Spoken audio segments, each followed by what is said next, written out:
No, but last time there was some delay. Last time there was, which is why we're redoing our interview. Hello, everybody. This is Elizabeth McNamara from East Greenwich News, and I'm here today with Caryn Corenthal, a town councilor, an East Greenwich town councilor who is just finishing her first term in office, and she, along with her four fellow town councilors, is running for re-election, and so we're just chatting with her today.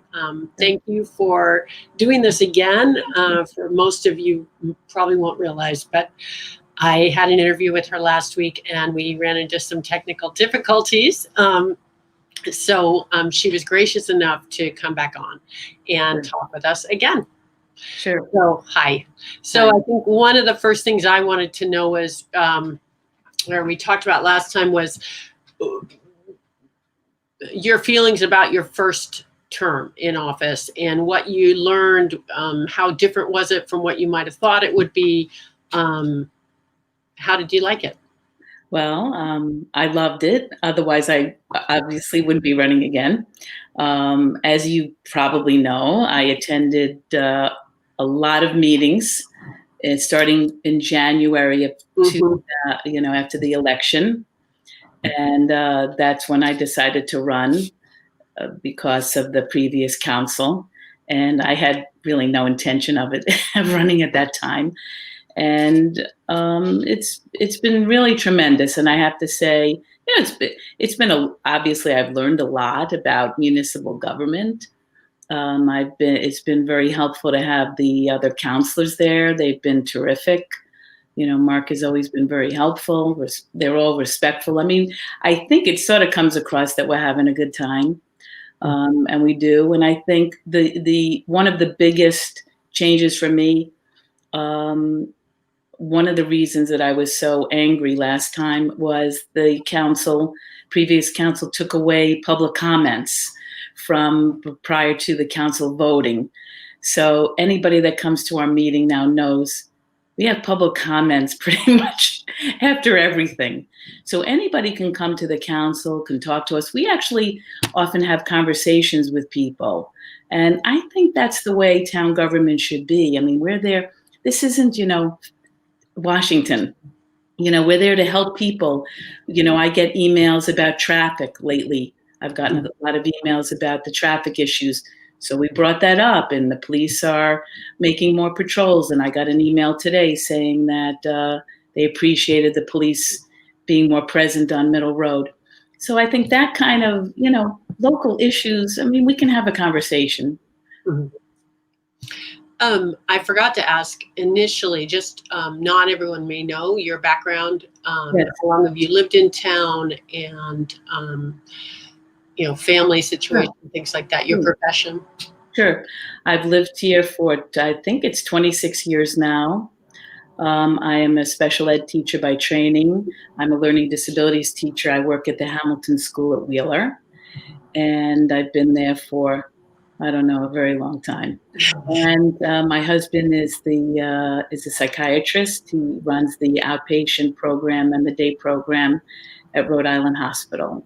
I have 2 children, and they're both, they did go to Wheeler, and they are adults. I have my daughter back living with me now because of COVID, and my son is a lawyer, and my daughter does food marketing. And this is my first foray into local politics. While I've been a very political person, I still am very nationally political, a junkie, but my first time into local politics. All right, thanks. How come you're running now for re-election? Other than the fact that you like your buddies on the council?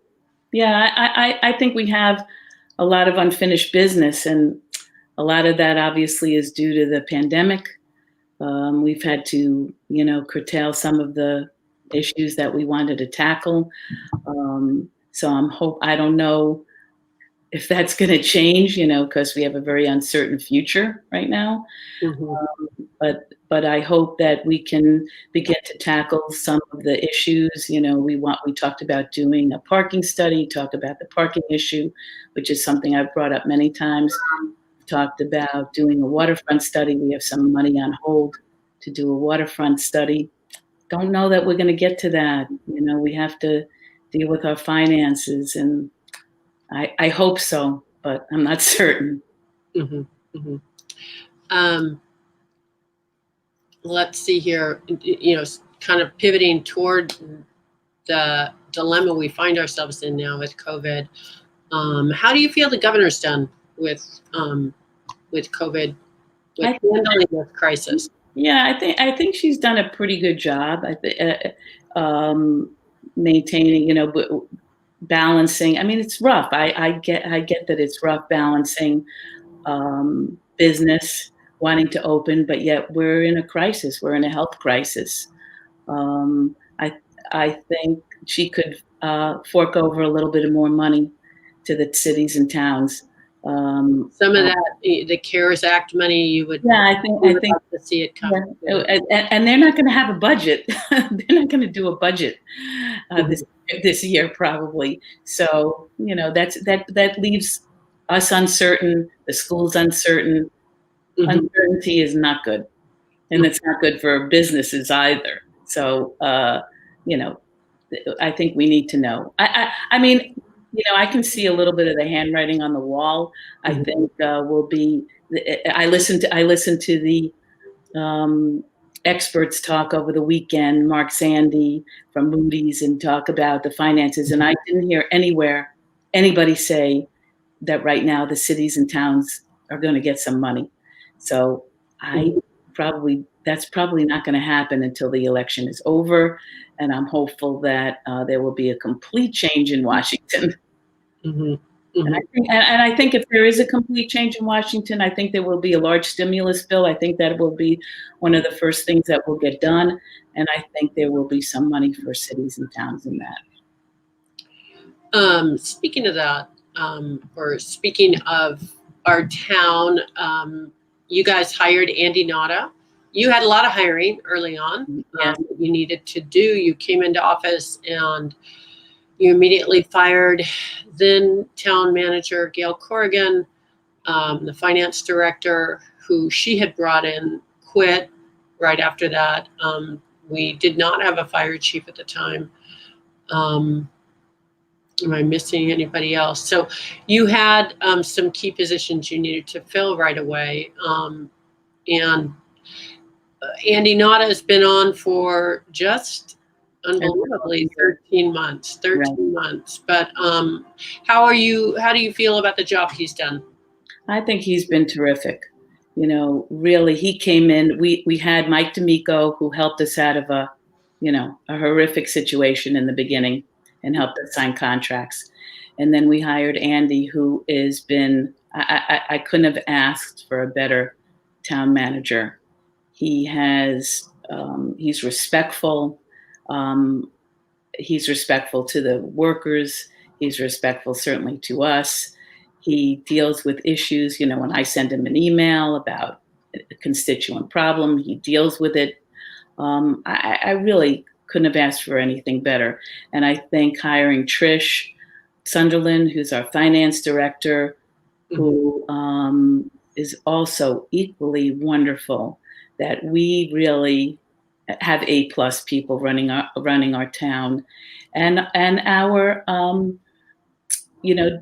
Chief Patno, who we hired, who has also been exemplary and helping. One of the reasons that we really liked him, Fire Chief Patno. Fire Chief, right, is that he talked about getting grants and that he was very familiar with that process, and he's been doing that. He's gotten us some major finances to help offset the cost of some of the equipment. So that's been terrific. Plus he's very well respected. So we have really, I think, an A+ team running our town, and of course that makes us look good. It makes my job a lot easier. Mm-hmm. Any disappointments for you in terms of things you kind of felt like, I wish I'd done this differently, or we as a council had done this differently? You are facing a lawsuit from Blue on the Blue on the Water for the noise ordinance. Do you feel comfortable with where that's standing right now? I know everything's a little frozen. It's not frozen. It's going through the courts, but we didn't have the summer we thought we were going to have because of COVID. So it wasn't quite the issue that it has been. Right.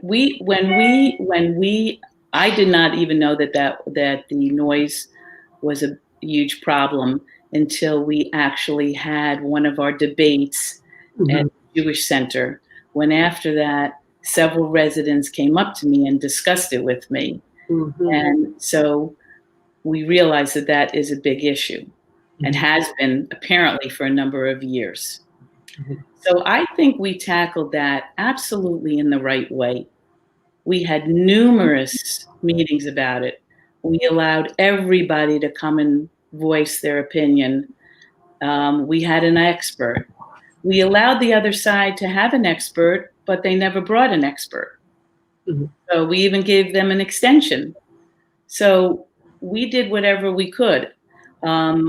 I know that I like to do research on things before I tackle something, and I looked at noise ordinances all over the country, and ours is generous, frankly. When we voted, I would have probably voted to even, make the time.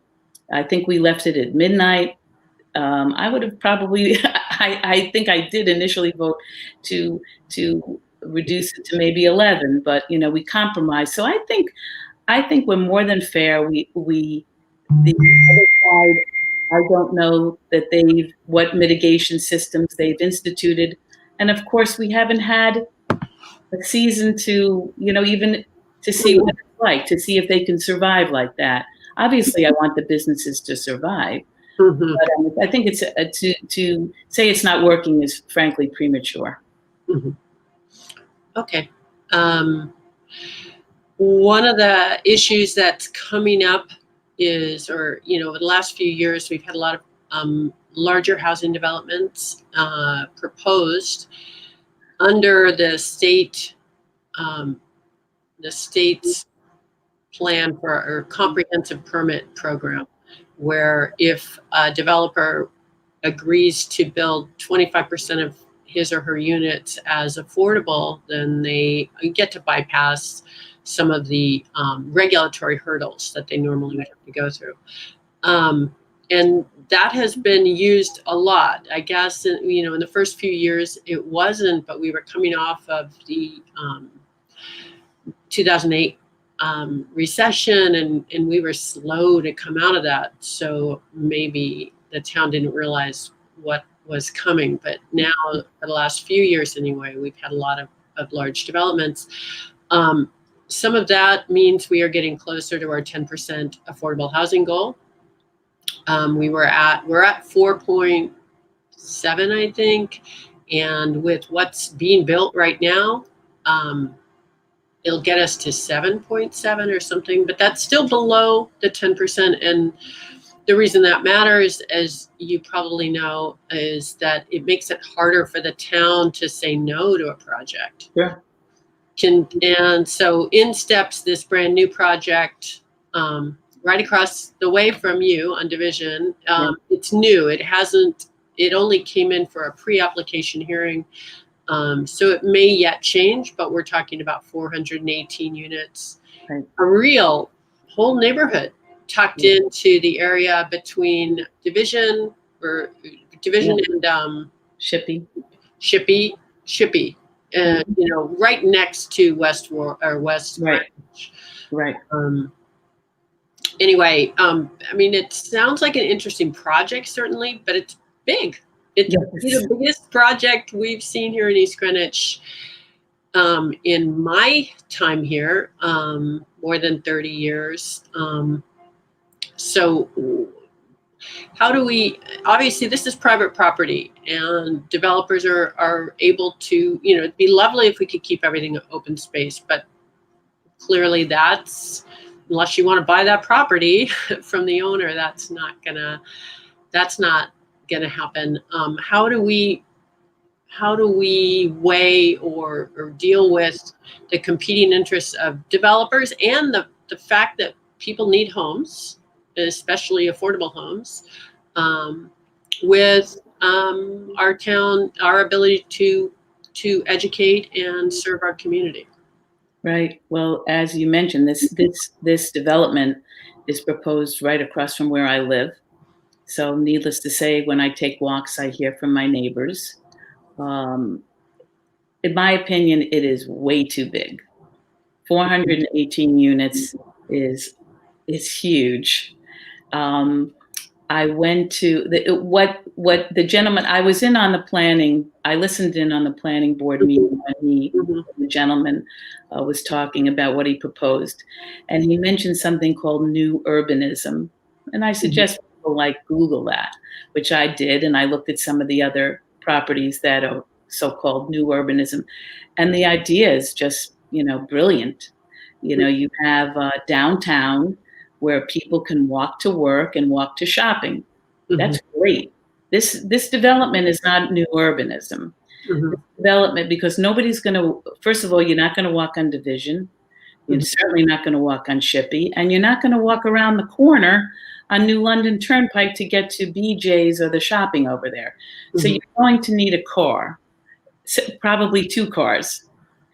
The only proposed entrance and exit was on Division Street, Mhm. which I just don't see that as it's making any sense. So, Mhm. in my opinion, this is a huge development. I'm all for affordable housing. As a matter of fact, most people that discuss this with me never even mentioned affordable housing. They mention that it's too large. They mention that how the school's going to handle this, which may or may not be relevant, but I mean, it's just very, very large, ambitious project, and I hope that it's tailored down. I'm assuming that something is going to be built there. It's naive to think that something isn't. Mhm. But let's make it smaller so the town can absorb the what they're going to put there. Uh, because right now to me it's just massive, and I Mhm. just I just don't see that as part of our town. It doesn't sort of fit in our town, the way our town looks. But you may have. I mean, I mean, we that might be the same. The same may have been said about your own neighborhood. right, What right. is the town? Yeah, I mean, Until it's there, it's hard to know. I just think it's too big. It's too big, and I think they need to have a more than one in and out. Mhm. And preferably not on Division, not only on Division, because I don't see how that pass a traffic test. But we'll have our people look at it, and they'll look at it, and then we'll hopefully compromise on something. Well, one of the things that came up at your recent town council meeting was the idea that the East Greenwich, you guys had changed. You had gone from mandating that a new development had 10% affordable, Right, 20%, right, which makes a developer already has to do 20%. Adding another 5% gives them that great ability to ability to use the comp permit, that fast track. right. Would you be in support of? And yet, it also brings more affordable housing to town. Right. Would you be in support of bringing that back down to 15 or 10%? Or I probably would, because it seems like the developers are sort of taking advantage of this now. Mhm. That they get to decide, and we have very little. The planning board has very little to say about it.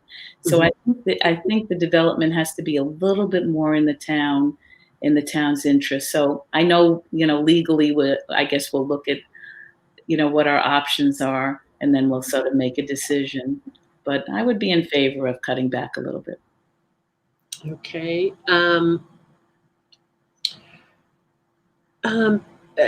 After the death of George Floyd in Minneapolis last year, ever since, and we've had a lot of protests and discussion, and really, it seems like a full rethinking of how our society has handled race, and in particular how we treat Black Americans.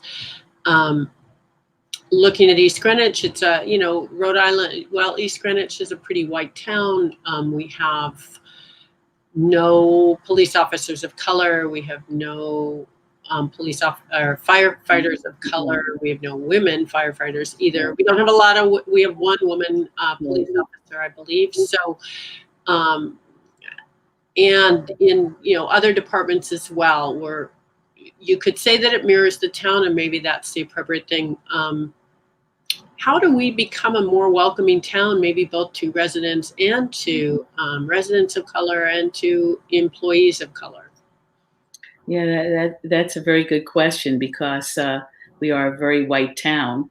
And it's funny because I work in a private school, and our private school is very, very diverse. Actually, my development is very diverse. I mean, we have a whole variety of colors in our neighborhood. I don't know exactly how we're going to bring more people to town other than make it welcoming for them. And to, I always look to get people on our boards and commissions. I've spoken to people in my neighborhood, ask them, I come out and say, we need a different voice. We need some variety on our boards and commissions. We need some color. We need some women. But I don't get many takers. And it's not because, it's mainly because they say they don't have the time. So, which I can understand, especially if you have young kids, but, it's really difficult, I think, in a state that's pretty white, and in a town that's pretty white. So maybe we need to do a better job of reaching out, across the nation, but it's tough. It is very tough.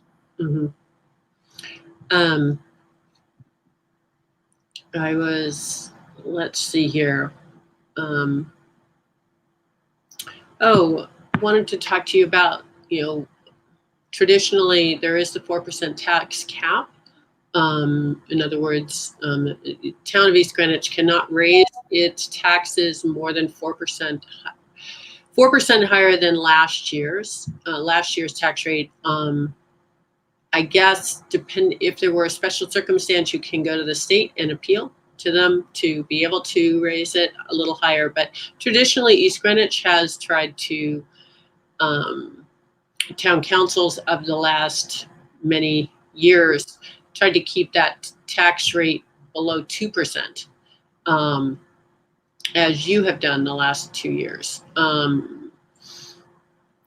I'm just wondering, in a year like this, where we could be facing furloughs or layoffs or a reduction in services, would you consider raising, going the full 4%, for instance?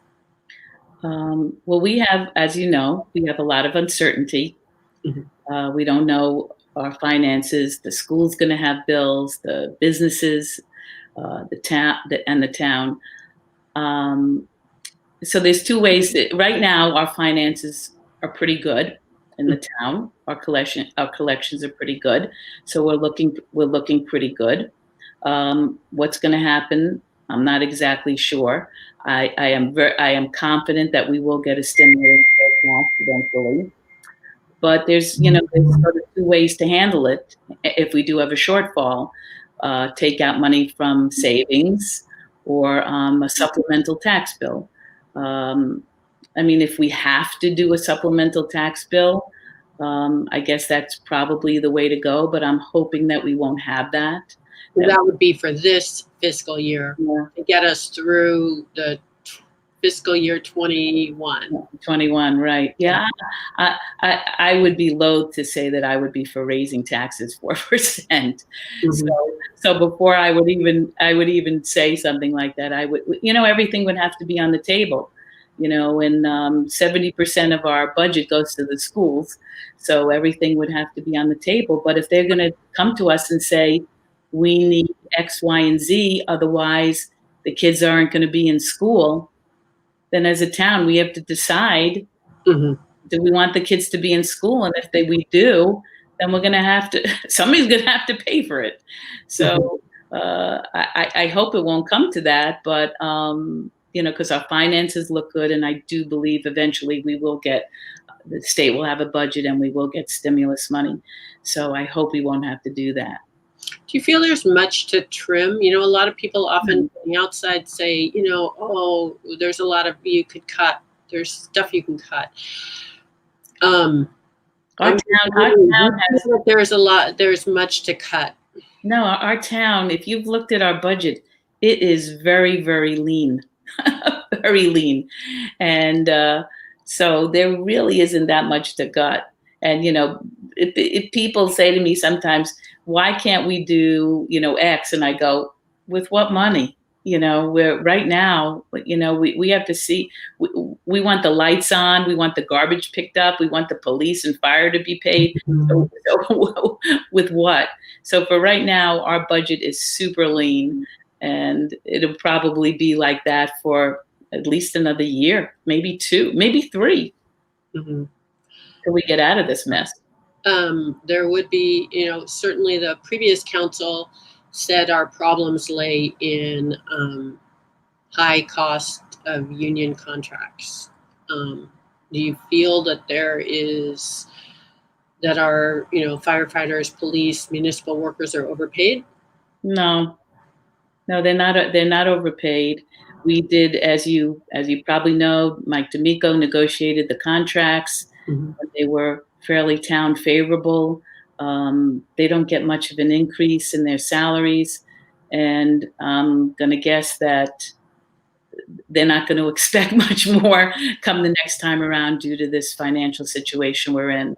So I don't think everybody deserves a living wage, and I don't think they're overpaid.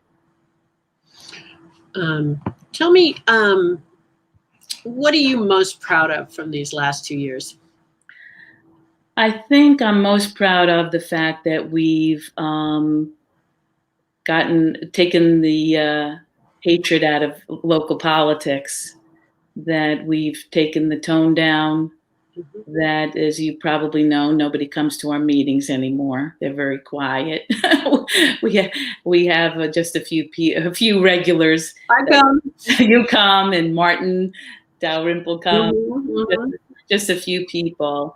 And so I think, and when I ask people, they say that, I ask people that were regulars, how come you never come anymore? And they go, there really isn't any reason to come. The adults are leading the charge. So I really am grateful to the town, to the people that have put their trust in us, that they think that we're doing a good job. Because I tell you, every one of the councilors works hard and tries to do what's best for the town. I mean, we don't always agree on everything, but we get along, we're respectful. And I think that comes across. And I think what I mentioned earlier, that we're having a good time and we respect the people that we serve. So I think that's probably what I'm most proud of, that I think that we've made local government look good. All right. Well, is there anything you were hoping I was going to ask that I didn't ask? Can't think of right now. What's your favorite color? No, just kidding. All right. Well, I thank you very much for taking the time again. And I did check Facebook, and you can hear both of us. So I'm excited. I have cracked the code on. Good. So thank you so much again, and I'll see you very much. in an hour or two at the meeting. You won't see me, but I will see you. Okay, thanks a lot. Thanks so much. All right, bye. Bye.